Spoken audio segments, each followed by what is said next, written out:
All right, we are in section 1.4 where we are going to measure and classify angles. So first thing when we have some terms that we're going to look at that are going to be very important as we go through not only this lesson but in other lessons as we'll continue on in the future. The first one that we have here is an angle. So anytime we are talking about an angle, we're talking about essentially two different rays that have the same endpoint. All right, so two different rays that have the same endpoint. Uh, Angles are made up into two parts. So if I have like an angle like this, so here's my two rays, this is my endpoint. Uh, the, the two characteristics of an angle is you have sides here. So the two rays are considered the sides, and where the endpoint is called the vertex. So I got my sides and I got my vertex. There's some classifications when we're dealing with these angles. The first one that we're going to look at is acute angle. Acute angle is any angle that measures between 0 and 90 degrees. A right angle is the angle that is exactly a 90-degree angle. More often when we see this, you will see a symbol and it'll look like a square. Anytime you see that square, that's another way of representing that it is a right angle. The next one is an obtuse angle. An obtuse angle is a measurement that is between 90 and 180 degrees. And the last one is a straight angle. That is something that measures 180 degrees. So if you have just a straight line, that means that that angle is 180 degrees. Congruent angles are angles that have the same measurement, just like when we talked about congruent sides in early sections in chapter 1. And then the last definition that we have here is angle bisector, where a ray divides the angle into two congruent angles. So if we if you were to kind of make up an angle, so like here I have an angle like this, and then if it's told you that this angle is bisected, there's another ray that goes in here, and if it tells you that it's bisected, that means whatever this measurement is, this one also has the same measurement. Being able to name three unique angles, they need you to remember that the vertex point is always going to be the middle letter when you're naming it. Reason for that is sometimes we've we've been at, you you can identify angles just by one letter. So like if you go up to like this one right here, say we have, so we call this A, we call this B, and we call this C, just because since there's only one vertex and two sides of the angle, you could say that it is angle B for the vertex. So you could just name it that one letter and everyone would identify, oh, that's angle B. But if you use the three letters for it, you would have to say that it's A, B, C, and remember that the vertex point's always in the middle. You could also call it angle CBA, again, as long as that vertex point is in the middle. But when you have multiple rays at the same endpoint, you must use three unique angles in order to identify, because you can't just call this uh, series of angles like just angle B, because angle B represents three different angles. All right, it represents this one, it represents this one, and it also represents this one. So when we're naming these, the first one is I noticed that we got angle A, B, C. That's the first one. That's right here. The next one is angle CBD. That's this one right here. And then this larger one right here is going to be angle ABD. And if you notice, each one of those angle names has B in the middle because that is our vertex point.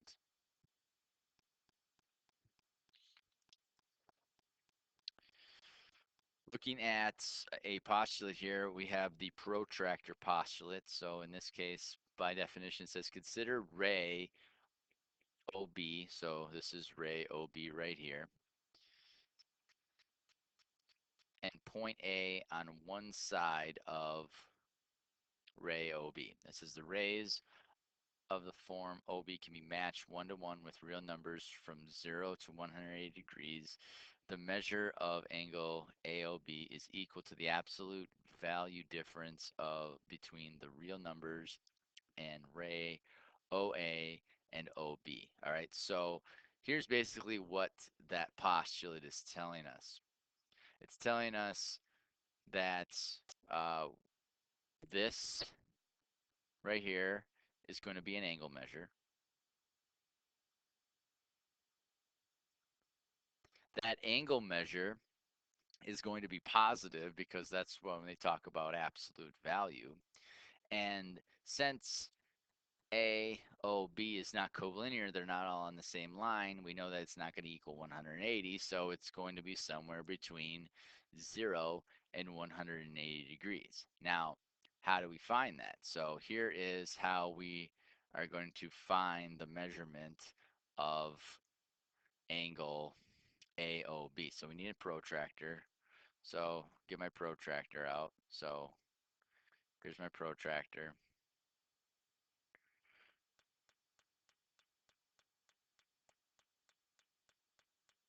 See if I can shrink it down a little bit. There you go. All right. So when you're using a protractor, if you notice that I have a piece in the middle right here, okay? This point must be on the vertex. Okay, so it's got to be on the vertex. So what we're gonna do is we're gonna place this. You gotta place it on the vertex, which we do, and it's gotta be on one of the rays. So in this case, we chose ray OB as the ray. Okay, so now if you look here,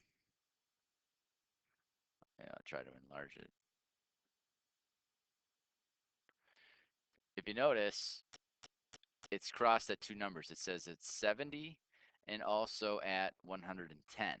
So what now you have to kind of do is use good judgment and say, okay, is this angle larger than 90?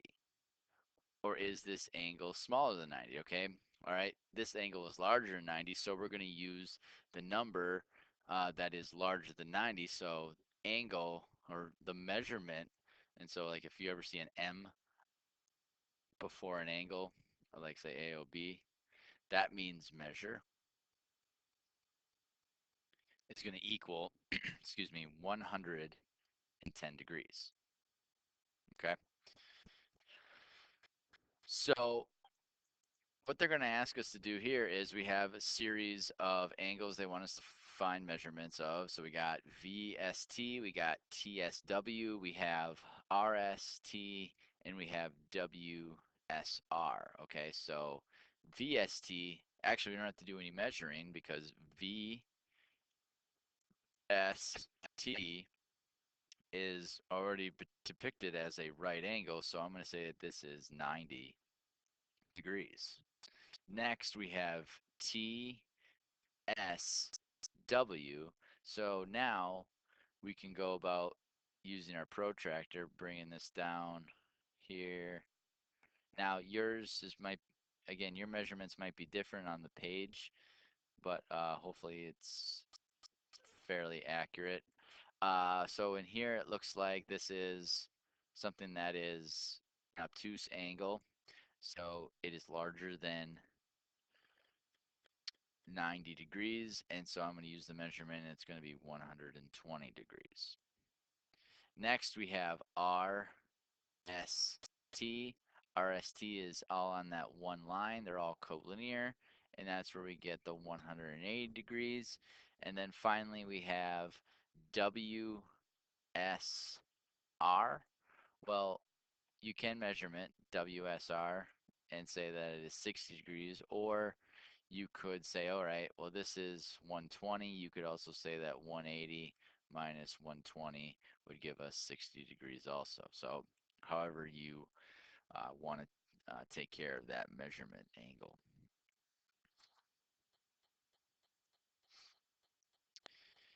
All right, so here they want us to name all the unique angles of the diagram. So it looks like we have one unique angle right here. We have the second unique angle right there, and then a third angle right here. So we just got to name the three. So we got angle, and remember we have to use the vertex in the middle in order for us to properly name these angles. So now I got FGJ, FGJ, and you could have said JGF also would have been correct. I just like to go left to right. The next one would be angle JGH, and also we got FGH. Okay. Down here it says, what type of angles do X and Y axis form in a coordinate plane?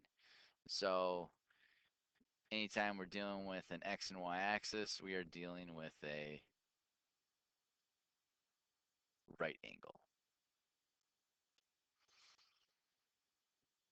Another postulate to keep in mind, we have, it says the angle addition postulate. So the angle addition postulate states that if point P is an interior of angle RST, then the measure of angle RST is equal to the sum of the measures of RSP and PST.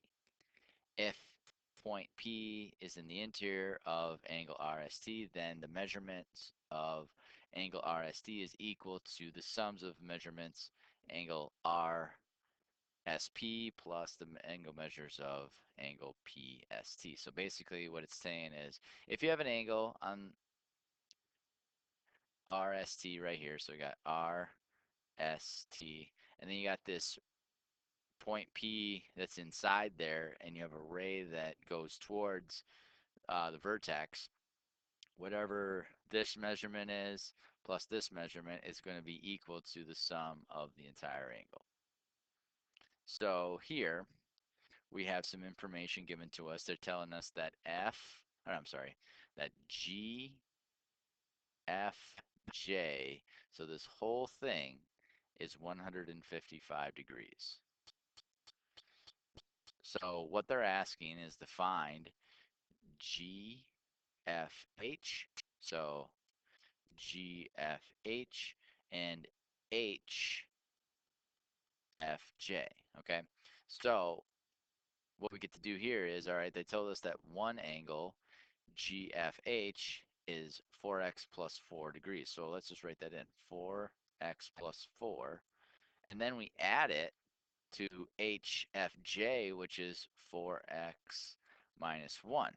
And that's going to, using the angle addition postulate, it's going to equal the entire angle, which was 155 degrees. So using some algebra, combining like terms here and also here, I could say that this is 8x plus 3 is equal to 155. So now we go here, we subtract 3 from both sides, 155 minus 3 equals 152, and then I'm left with 8x here.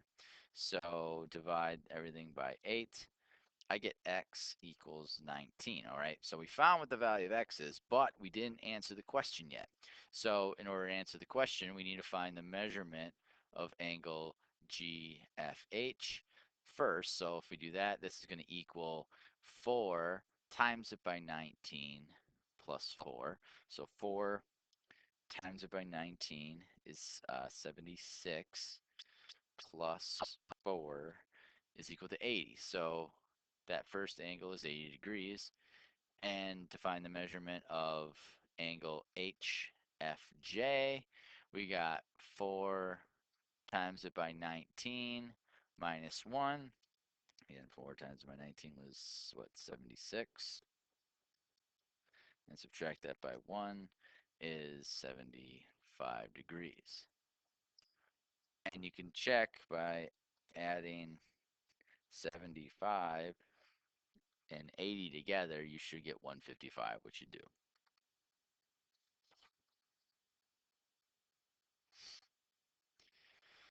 All right, so when we're looking at different angles, whether they're from angle measurements or like from two rays at the same endpoint, or we're looking at polygons like we have here, we can identify congruent angles.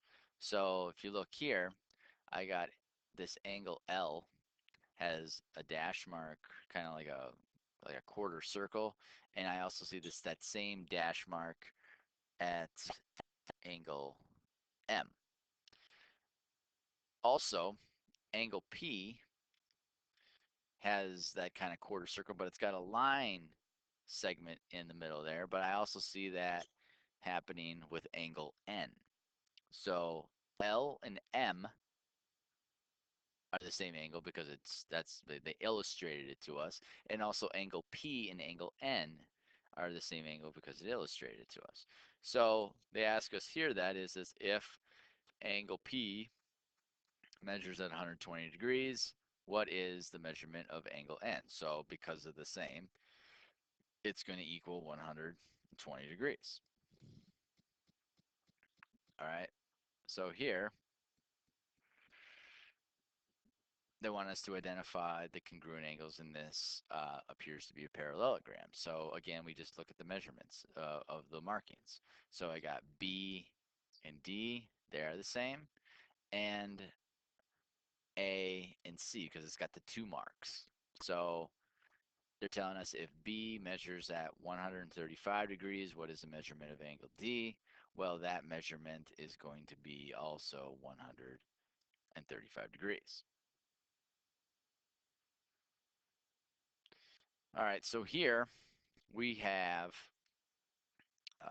an angle at, we got a ray of WY that bisects angle XWZ, and the measurement of XWY is 29 degrees, and they're asking us to find the measurement of angle XWZ. So when they said that ray WY bisects, by definition, that means that whatever this angle is going to be the same. And then they gave us some more information. Well, they said, all right, XWY is 29 degrees. So this is 29 degrees. So if that's 29 degrees and we just was told that it bisects, that means that this is also 29 degrees. And they ask us to find XWZ. So we get to use the angle addition postulate. So we can just say that 29 plus 29 is going to give us 58 degrees. All right, last one. So in this diagram, they're telling us that ray KM bisects angle LKN, and angle LKM is 78. So they're telling us that this is 78 degrees. They said it bisects, so this angle and this angle are the same. They want us to find LKN, the whole thing. So we also know that this is 78 degrees. So we just say, all right, 78 plus 78 is going to give us 156 degrees. And that is being able to measure and classify angles. Hope this helps. Till next time.